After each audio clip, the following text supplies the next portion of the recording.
morning and welcome. We are excited to talk today about getting the most from your strategic plan. So thank you for joining us.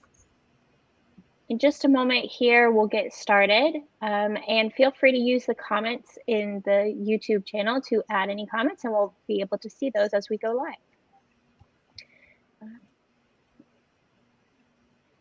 So just to get us started, today we're talking about pivots and implementation strategies when it comes to strategic planning.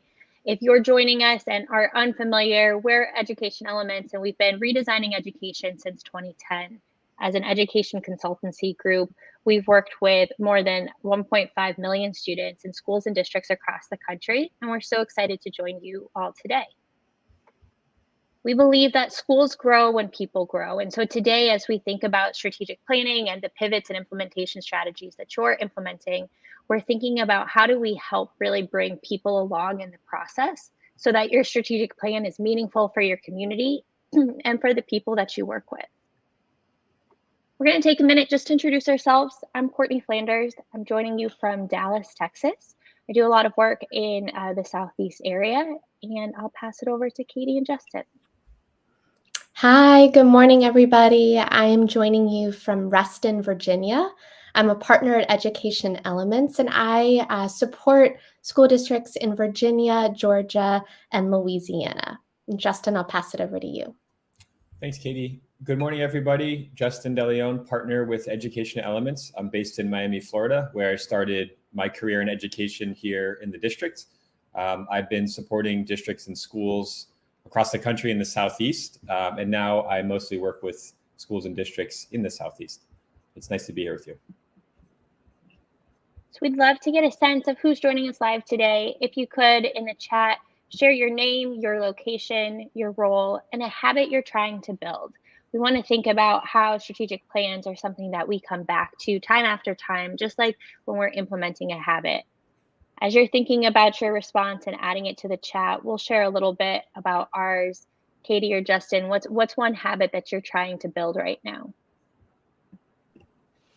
Oh, that's a good one, Courtney. I think for me, my habit of looking at the entire week, and when you said kind of coming back to and building, I think right now that time management and thinking about the week in its entirety. So starting out on Monday, having a weekly goal, kind of coming back and checking on that goal throughout the week, but just being really intentional about thinking about my entire week on Monday morning. It's much easier said than done, though. Definitely. Those Mondays can get away from us. Justin, how about you? I'm trying to each day before I close the laptop for family time, just take stock of what I did that day and write down any open questions or follow-ups I have. Sometimes in the Zoom world, in the hybrid world, the day can get away from you. So I want to make sure I, take a minute to reflect on, again, like all the things that are swirling around my head, organize them so I can work on them the next day or in the days ahead. Yeah. I see those responses coming in through the chat. Thanks for adding them. Amy from Indianapolis, I'm with you. I need to get better at exercise. I kind of fell off of the wagon for a little bit there, but trying to get back into it. I love seeing these other ones around mindfulness and effective change management is what Sarah's just added, coming to us from Georgia. And definitely change management is never an easy habit to bring into to an organization. And so I love seeing that. Looks like we've got folks from all over. North Carolina, welcome Indian Hill Schools. Thank you all for being here. Feel free to keep adding those into the chat. We love to know who's with us today. We've got two objectives for the next 45 minutes or so. We wanted to spend some time making sure we understand the challenges related to following through on strategic plans, and we explore strategies for ensuring the success of your initiatives. So to get us started, let's just start with the challenge and where we all are. We know that a startling 70% of business initiatives fail. And when we think about this in a school setting, we don't have to look far for evidence of failed initiatives. As you can see from these headlines and probably know from your own district, sometimes we start with the best intention in mind, but the initiatives that we try to roll out don't wind up having the impact we want them to have. And so today we want to dig a little bit deeper. If we're going to fix this problem, we need to know, why do these initiatives fail? What are some of the root causes behind why strategic plans can so often become this thing that we build that lives on a shelf that unfortunately we don't come back to often enough? We see three common pitfalls when it comes to strategic plans: misalignment between the initiatives and our vision, failing to build buy-in, and just trying to do too much all at once. And so as we go through our time together today, we want to offer some alternatives and some different ways for you to think about how you can approach the strategic planning process and how you can continue to implement the strategies that you've designed. If we're thinking about the alternative, we'll give you all a moment just to read through the quotes on this slide.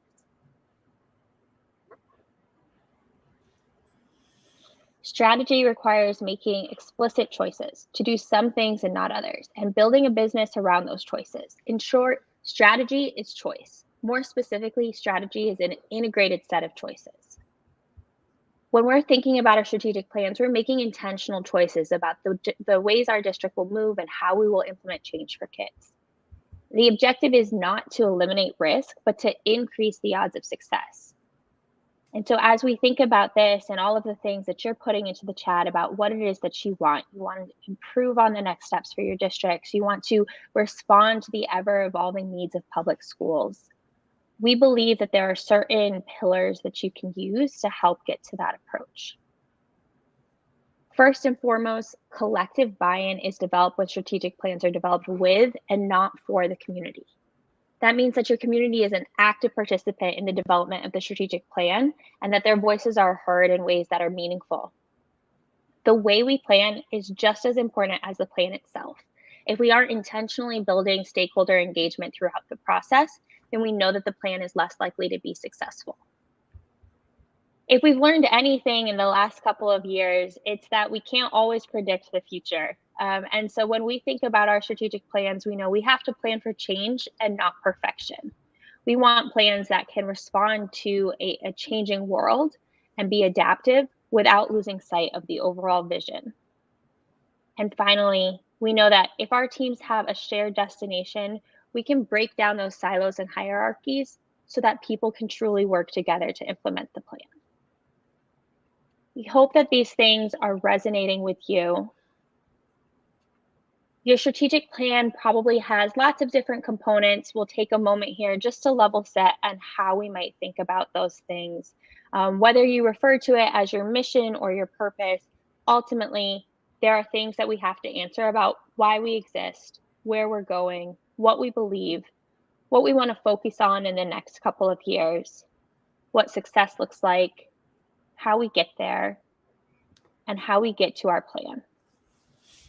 So we'll share a little bit about our methodology and then hear from all of you. As we think about strategic planning at Education Elements, we believe that first we have to spend time really planning and aligning. We need to be able to know how we're engaging our stakeholders in the planning process. Who are we engaging? When are we bringing them in? How is their voice going to be meaningful throughout this process? As we get into foundations, we're reviewing data to determine our strengths and our opportunities and to define that strategic direction. This helps us get perspective and a clear understanding of our strengths, opportunities, and what the plan intends to address. Moving into design, we like to approach strategic planning with a designer's mindset and a process rooted in design thinking to help define the strategic direction, the initiatives, and the outcomes. As we get into launch, we need to clarify who are the owners of the plan, what are the milestones and success indicators, and we need to develop an output that clearly articulates the direction of the district. This is where communication is so important. But as we've mentioned, we're communicating with our stakeholders throughout the whole process so that they're deeply involved and invested. We believe that when you build community buy-in throughout the process, you'll have less friction as you go to launch the plan. So a couple of ways that you can get to this. This first image is a focus group and an open house. We're bringing people together. We're having these large scale opportunities to hear from folks about what they want to see for the direction of a district. This might look like calling a town hall and letting people share what they hope for the future of your schools. When you're getting into the stage where you want to generate ideas, hear from your stakeholders, which ideas are resonating from them. This image is an example of dot voting. So we have lots of different ways that we can approach our vision, and people are looking at those things and saying, these things are most important to me. I want to make sure we prioritize them. And then finally, once our priorities are defined and identified, we're thinking about who needs to be involved in that priority to make it a success. We want to make sure that we give you some strategies today that will help you address the pitfalls that you might have experienced with strategic planning. But before we do that, add to the chat, what's one pitfall that you've experienced so far with strategic planning? It could be at your current district or at a place that you've worked in the past.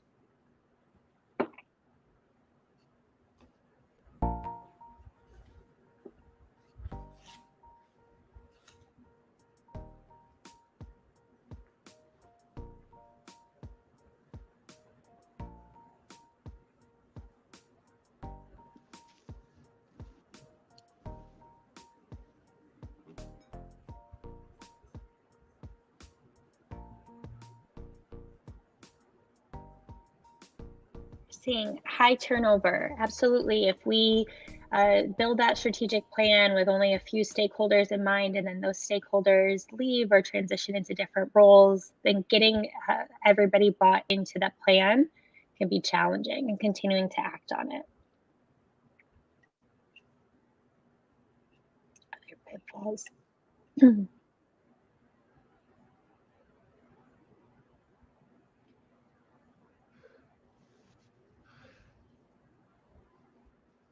Making sure we're involving all of the stakeholder groups and hearing from them throughout. Thinking about that common pitfall we mentioned earlier, just having too much to do, too many action items, and not being able to follow through. We saw that from a couple of folks here. Not being able to sustain the momentum. We build a plan, we're excited about it for a year or so, and then it kind of loses its bright and shiny luster. Absolutely. And it looks like stakeholder engagement is a common thread for lots of folks. How do we gather input from specific groups? How do we organize to get good involvement from a significant number of stakeholders? All of those things are top of mind for you. So with that, let's move into what happens once you've got a plan and you've started to build.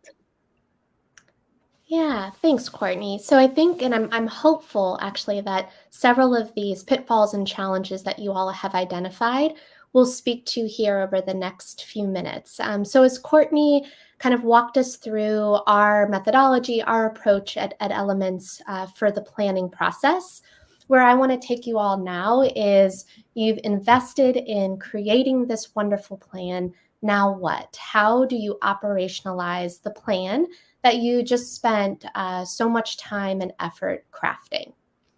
So I'm sure you're familiar, you've heard this quote before, but I think it certainly rings true as you think about strategic planning and implementing your plan. And that is, the success of a strategy is rarely defined by the strategy itself, right? Those strategies, those priorities called out in your strategic plan, but by the success and implementation. And if implementation is king, then we certainly need to spend some time and thought thinking about how to successfully implement the strategic plan that you just spent so much time writing. So one kind of common term that we use here at Elements is thinking about that pivot from planning to practice. And this is really challenging for all of those pitfalls that Courtney shared, that you all identified in the chat. And another reason that this pivot from planning to practice is difficult is because it is reliant on a really strong foundation or data culture that's built out across the school district. So having those strategic practices identified, having those data habits built, really sets you up for long-term success in implementing your plan. But how do you do that, right? How do you build out that rich data culture? How do you establish those strategic practices and build those data habits? And that's some of what we'll kind of walk you through now, hopefully give you some strategies and some templates that you all can take and use no matter where in the process you are now. You have a new plan, you're ready to launch, or maybe you're in year 3 of a 5-year plan, but you're out of 2 years of COVID, right? And you're kind of picking that plan back up, maybe auditing your plan and figuring out, okay, are these things still the things? Are these people still the owners of these priorities? And you're kind of going through that reflection and auditing process now. And hopefully these strategies will be useful for you as you're going through that exercise. So one of the first strategies here that hopefully is one that you all leveraged during the planning process is a great strategy to take back out and utilize during the implementation phase. And that's really leaning on a theory of action and using that framework to tie your belief statements or your priorities to the impact that you're hoping to see as a result of implementing your plan. So I'll tell you a little bit more about what that looks like.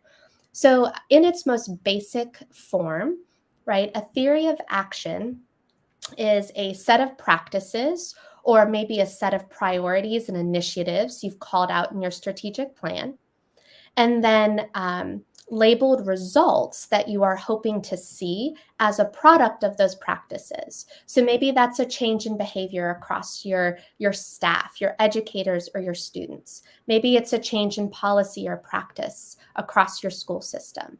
And that change then ideally leads to the desired outcomes or the impact that you're hoping to have with students, staff, and family. And maybe that metric is improved engagement levels across students, staff, or families. But you can see there by applying that framework, identifying those practices, tying them to key actions or behaviors that are then linked to outcomes or metrics really helps you stay accountable to your plan and ensure that the initiatives you're putting in place are actually resulting in the outcomes you're hoping to see.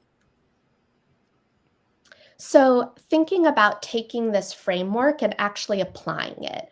And so as I shared earlier, this framework kind of helps you break down that lofty belief statement to see, okay, is this belief statement tied to the actions that I'm going to take as a result of this initiative, which then are linked to the results and the impact that I'm hoping to have.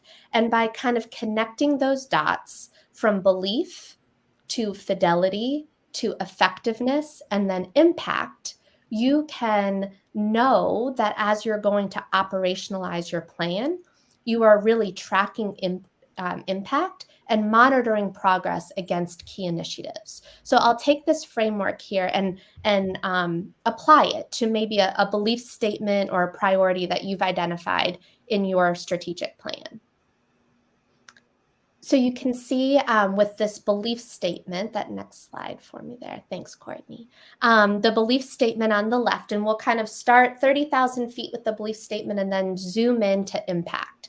So this is that template I referenced earlier.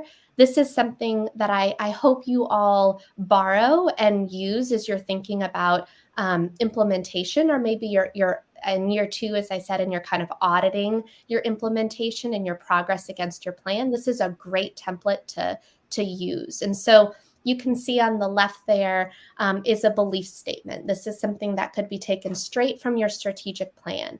Strong instructional practices will allow teachers to support students' individual needs. Okay, then I'm going to apply that framework, that theory of action, that logic model that I just shared with you all. So zooming in a little bit, I'm going to apply this theory that we believe if we train instructional coaches in strong coaching models and strategies, then they will be better able to support teachers in addressing unfinished learning. Okay, so I have my theory now. I'm going to actually break that down into stakeholder group, key actions or behavior, and then the desired impact. And so you can see there called across coaches, teachers, and students. What are those key actions or changes in behavior that I'm hoping to see as a result of this belief statement or this initiative that I'm putting in place? So for example, for my coaches, they'll receive professional development aligned to key competencies and key instructional models. For my teachers, they'll have an opportunity to develop a portfolio of their learning, and then they'll have opportunities to apply what they're learning in their daily practice. For my students, we'll make sure that we are observing that student behavior or change in behavior that we're hoping to see, and then we're reflecting on it through maybe one-on-one data talks with teachers.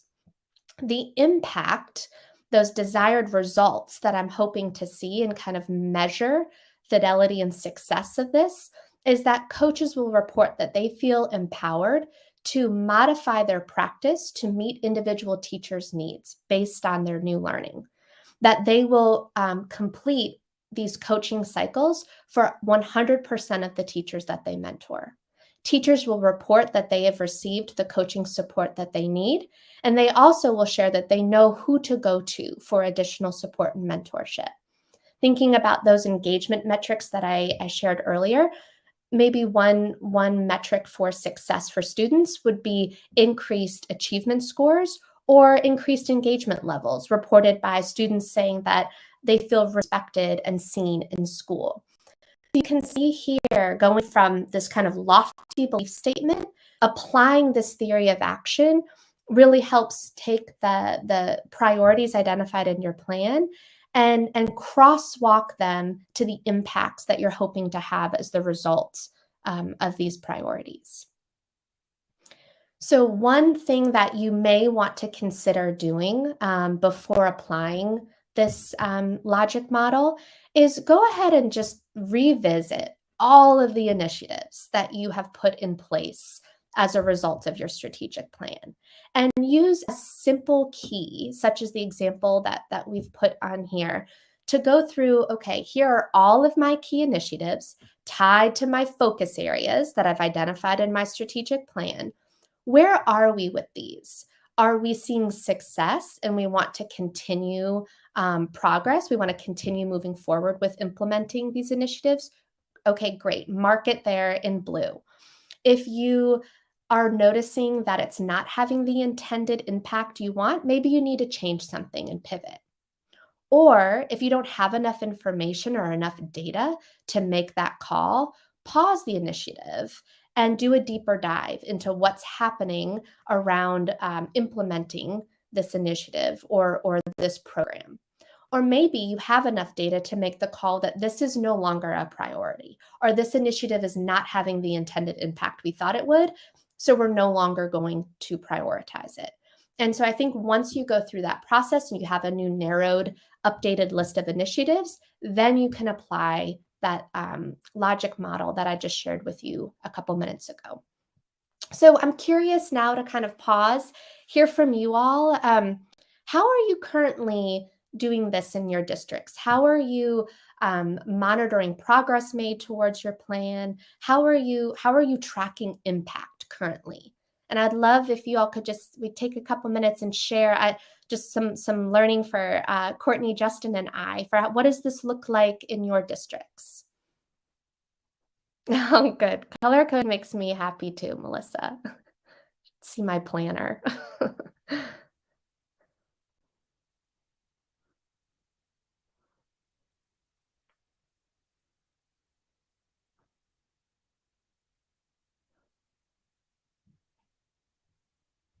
And I love that call out too, this idea of stakeholders sharing progress.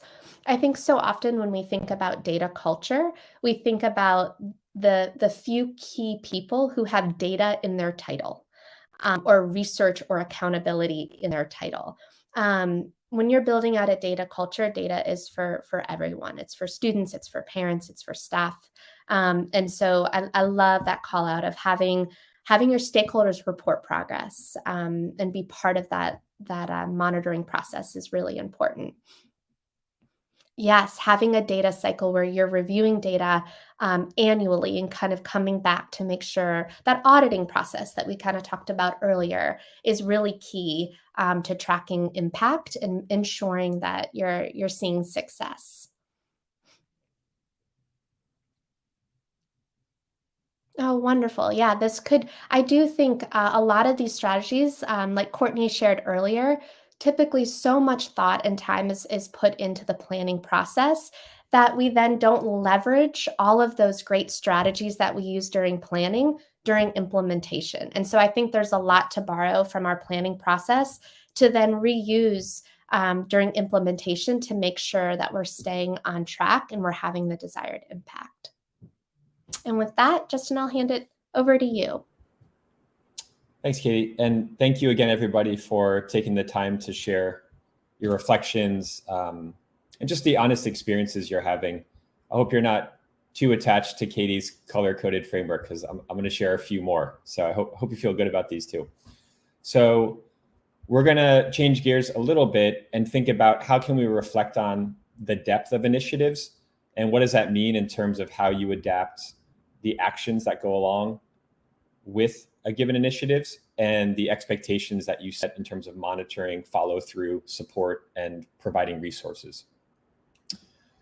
So another framework for you to consider, it gives you a way to think about categorizing your initiatives based on their maturity or based on where they are in their life cycle. So what you're looking at here is a framework that originally was conceived of to drive the spread and the care of innovations, whether those are technical innovations or otherwise. So if we think about this framework in the context of strategic plans and specifically your initiatives, it can help you to align stakeholders, leadership teams, or different groups of people around how would we characterize a specific initiative. Is it one where we're trying to go deeper into it? We want to rationalize eventually spreading it or sustaining it, but we need to make sure that we have a strong evidence base. So that might be like we have a couple of pilots and we're really focusing on understanding what is making those pilots effective. And to what Katie was talking about building a data culture, we are assembling, right, and curating data to rationalize why we should go deeper into the specific initiative. Or is it an initiative that you're trying to sustain? And so in that sense, how can you kind of tighten up some of the operational structures?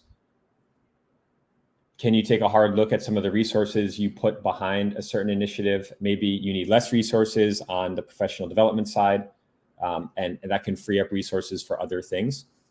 And initiatives that you're sustaining, that might also afford an opportunity to reduce the number of actions in your strategic plan.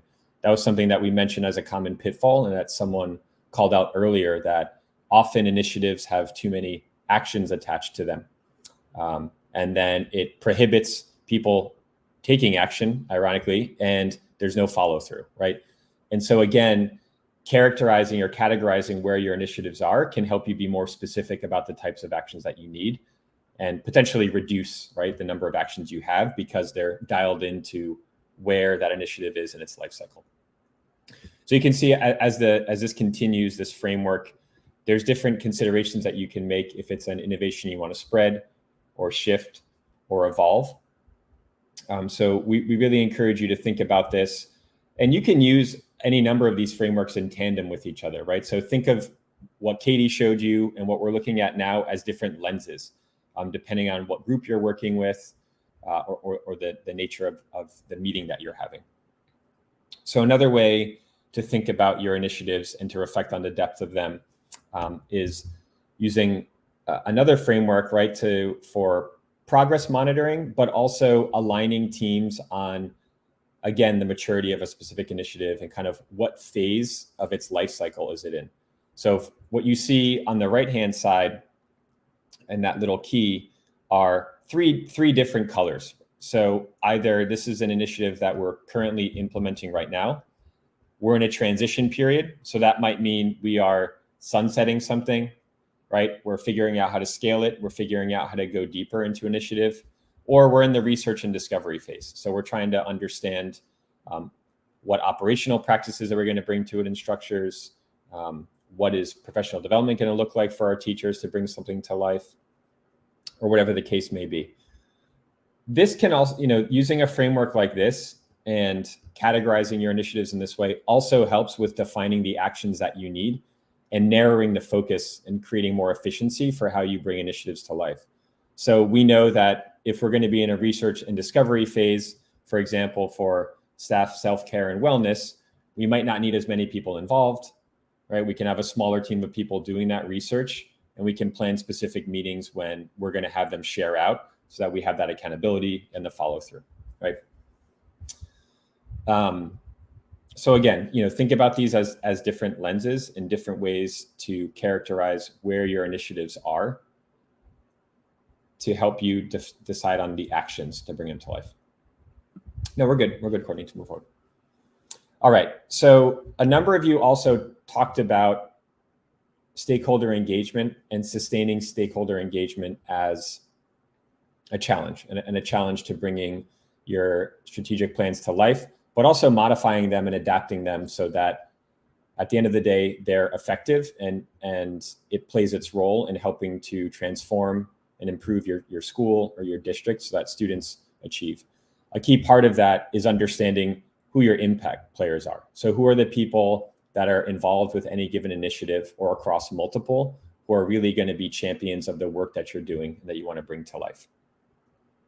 What do I mean by impact player? I wish that was my term. It's not. It's in a book, and this concept was written about by Liz Weissman, and she talks about what an impact player is. And at the highest level, right, these are people, and we all know them, and likely you are an impact player.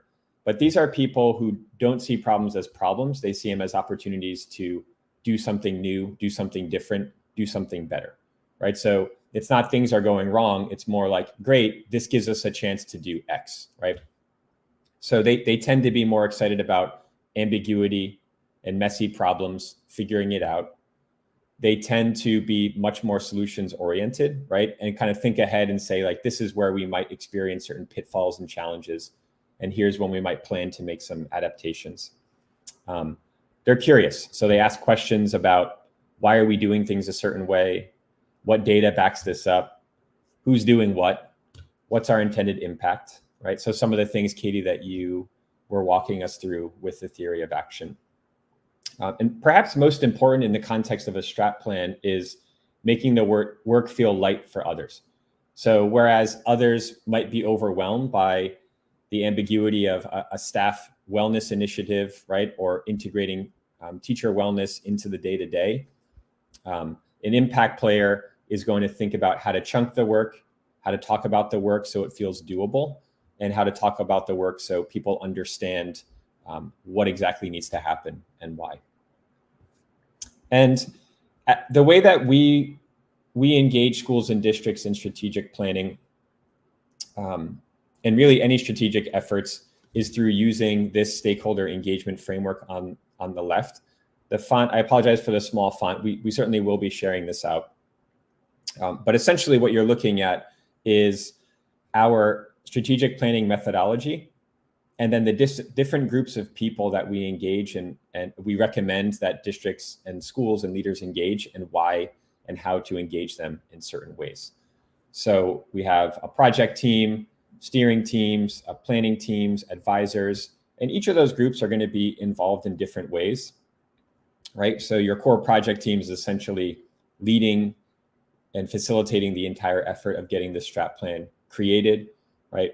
Steering team is providing overarching feedback. Planning teams are building out specific initiatives. And then you have your advisors. So those might be community members or staff or even students who are giving feedback on initiatives. Pretty robust, right? In terms of the number of people that are involved, but we do feel like that's critical for getting buy-in up front. And part of the art of strategic planning is understanding how and when to get people involved. So am I getting people involved to create? Am I getting people involved to provide feedback?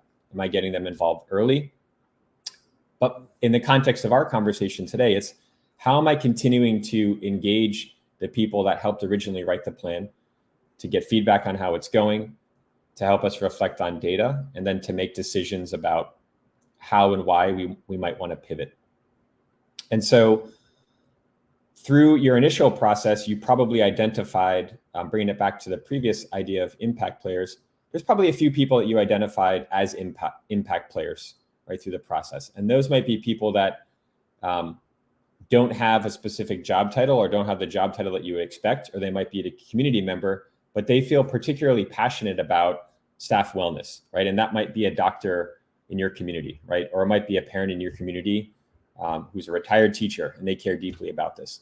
So keeping an open mind about who can really be a champion for an initiative and thinking outside of the box in terms of it not always being, right, a district employee or somebody who is in a district administrative position, right? It can be others as well. The other thing here before we move on is just me reiterating that we really believe it's important that, you know, those that you identify early in the process and you engage in building your strategic plan, you're continuing to engage them. So we're going to get into in a sec how you can do that and what strategies you might use to do that. And right, so as we get into that and engaging stakeholders, we know that they're a key piece of helping to provide feedback, but also helping to navigate pivots, right? And so understanding what have we learned from working on and implementing an initiative, what's going well, what's not going well, engaging our stakeholders, getting their input, and making sure that they're clear on what's happening is critical to the success of the strategic plan. So before we move on into specific strategies on what that can look like, I'm just curious to know how do you think about adapting your strategic plan? So once it's launched, what does adapting your strategic plan look like? So take a minute, think about that, add that in the comments so we can see. How do you think about adapting your strategic plan once it's live?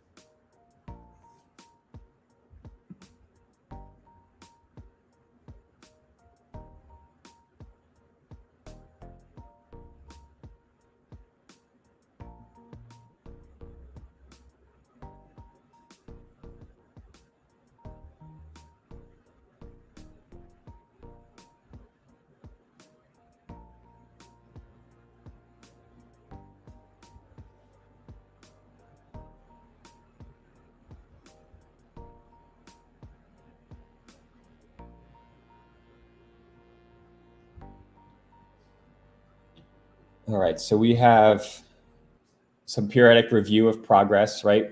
Thank you for sharing that. Annual step analysis. And so we know that at the board level, right, and at the cabinet level, that some type of annual review is pretty typical, if not more often, and that the boards generally expect some type of check-in, right, and report out on progress. We also have the comment about messy, right? What does it look like to adapt? It's messy. And that's the truth, right? That's why having frameworks and ways of kind of organizing and orienting people around how mature is this initiative? What stage of its life cycle is it in? Who's involved and who's talking about it, right? So having these frameworks might help you to bring a little bit of order to that mess. All right, and so organizing, one last comment here. So dividing the work into research, discovery, and implementation, and then asking members to gather new thoughts and vet the ideas. So continuing to involve stakeholders, but also, as Melissa is sharing, having an awareness of where that initiative is in terms of its life cycle. All right, so I'm going to go ahead and move us forward here. And as I mentioned, and a number of you mentioned, one of the barriers to successful plan implementation and sustaining that implementation over the course of several years is how you continue to engage and re-engage your community. And so these methods are from our Equitable Inclusion Guide. We will share this in the follow-up email. It is a pretty robust guide to help give you some practical strategies and help you see and understand what it looks like to continue to talk to members of your community and different stakeholders. So that can happen through very specific and targeted surveys to specific stakeholder groups, be they students or families or teachers or early career teachers.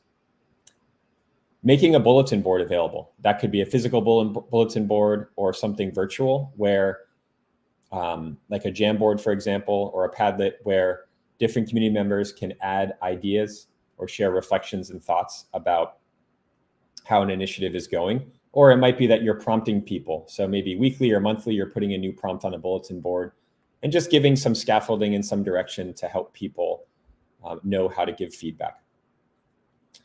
Moving to the right, building empathy, we think is very, very important, especially when you're in a discovery phase, you're thinking about how to scale or if it makes sense to scale an initiative. So what I mean by that is, let's say that you're working on a staff wellness initiative and you want to understand like how that's going. Shadowing a teacher, right, and understanding what their day-to-day looks like, observing the extent to which like they're benefiting from or accessing or using some of the resources that the district or school has set aside for their wellness, and really understanding firsthand what their experience is like. It can really go a long way to informing decision-making around that wellness initiative in a way that a survey might not be able to.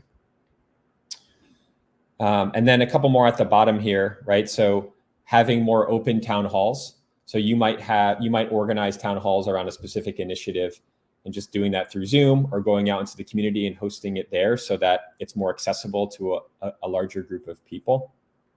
And then finally, bottom right, developing personal connections through empathy interviews and focus groups. Oftentimes we do those things and we use those methods when we're designing the plan and getting it off the ground, building out the initiatives.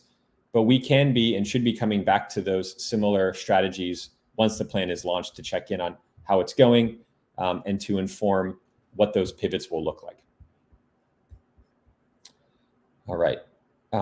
So moving us forward, and a final strategy here, something that you can think about running, and that could be by initiative group, right? That could be with leadership teams, is leading retrospectives. And essentially, what we're talking about here is looking back and thinking about what do we want to continue doing? What do we need to stop doing? And what do we need to start doing in the context of an initiative, or even in the management of and the leadership of our overall strategic plan? When we're talking about retrospectives, these shouldn't be reactive, right? Retrospectives should be planned for set points during the school year or over the summer. And typically you want those to fall on dates when you know you're going to have new information or new data. So for example, when you know that all of your hiring decisions are made and you know like how many outstanding vacancies you have, like on the staffing side, or you know that certain test results are going to be made available, right? Or like after the budget is approved, you might want to adapt the plan. My guess is all of you already have some structures and meetings in place at those times. But then the question is, are you reflecting on and connecting your strategic initiatives, given some of the developments and the changes in conditions that happen when more data, when more learning is made available to inform those decisions? And so during a retrospective also, that could help you make decisions on, okay, we're moving this initiative from the research phase to initial implementation, right? Or we're going to decide that this initiative is going to be moving to sustaining, right? It's mature enough. We've hit these indicators. Now we know that we really want to fully operationalize it and make it a core way that we operate. All right. And we know that retrospectives can be uncomfortable for some. Why? Because it really calls on you, if you want them to be effective, to talk about failure. And there are more constructive ways to do it, right? And less constructive ways to do it. We really think that talking about and celebrating wins, absolutely, but being honest about what's not working is important to make the strategic plan and its implementation effective and viable. Otherwise, we're going to be perpetuating, different actions and different things that we're doing that is not helping anybody, or is wasting resources, or is really compromising and creating a negative experience for your staff, for your students, and for your families. And so the other thing I would say is having these retrospectives, right? It requires a certain degree of vulnerability and honesty, right? And a team and staff culture.